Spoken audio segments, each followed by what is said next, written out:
చిన్న లోపం పెద్ద ప్రమాదానికి దారితీస్తుంది అని అంటారు. ఆ చిన్న లోపాన్ని గుర్తించడం ఎలా? మనస్సు గుర్తిస్తుంది. మనస్సు చెబుతుంది చెయ్యాలా వద్దా, వినాలా వద్దా, చూడాలా వద్దా. దాని పేరే సిక్స్త్ సెన్స్ అంటూ ఉంటారు.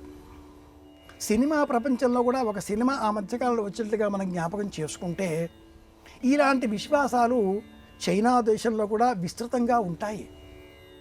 సిక్స్త్ సెన్స్ మనకు ఈ జ్ఞానాన్ని ప్రబోధం చేస్తుంది. వినాలా వద్దా, చూడాలా వద్దా. ఆంగ్లంలో ఒక సామెత ఉంది, ఎ స్టిచ్ ఇన్ టైమ్ సేవ్స్ 9. సకాలంలో మనం వేసిన ఒక కుట్టు 9 రకాలుగా భవిష్యత్తులో కుట్లు వేసే అవకాశాన్ని తగ్గించి ఆ వస్త్రాన్ని కాపాడుతుంది. సకాలంలో ఔషధ సేవనం చేస్తే ఆరోగ్యాన్ని కాపాడుకోవచ్చు. మేక్ హెవెల్దీ వెన్ సన్ షైన్స్ అంటూ మరి ఒక ఆంగ్ల సామెత. సూర్యకాంతి ఉన్నప్పుడే ఇల్లు చక్కబెట్టుకోవాలి. చీకటి గదిలో వస్తువు పారవేసి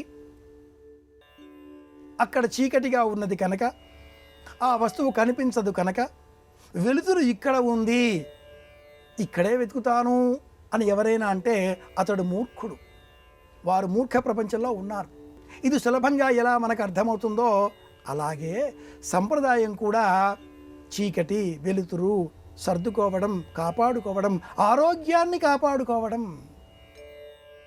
చిన్న సవరణ జలుబు కాబోతుంది, చెవులు చెబుతాయి. చెవులలో కాసింత ధ్వని ప్రతిధ్వనిస్తున్నది అంటే జలుబు రాబోతుంది అని అర్థం.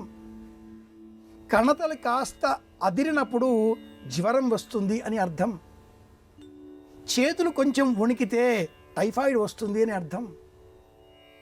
ముక్కు చివరన ఎర్రగా మారితే తీవ్రమైన చర్మ వ్యాధులు ఏవో రాబోతున్నాయి అని అర్థం.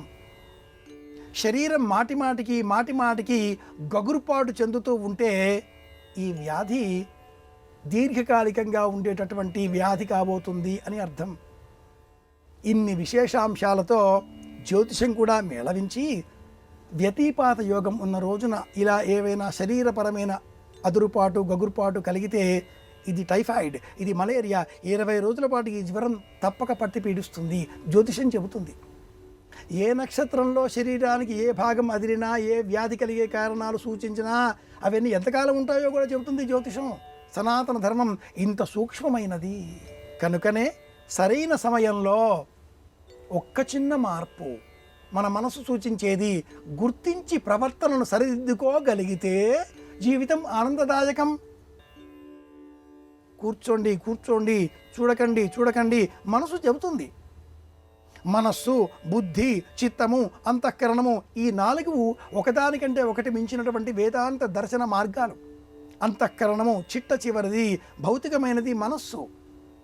మనస్సు ఆకర్షణలో పడవేస్తుంది, బుద్ధి విశ్లేషణ చేస్తుంది, చిత్తము వద్దు అని చెబుతుంది, అంతఃకరణము ఈ 3 కంటే కూడా మించి అసలు ఈ ఊహ లేకుండా చేస్తుంది. కాబట్టి ఎవరైతే అంతఃకరణ జీవి అవుతారో వారు దైవానుగ్రహం సంపూర్ణంగా కలవారవుతారు. చూడకూడదు అని తెలిసినప్పుడు చూడకుండా ఉండగలగడమే చిన్న మార్పుని గ్రహించి ప్రవర్తించడం.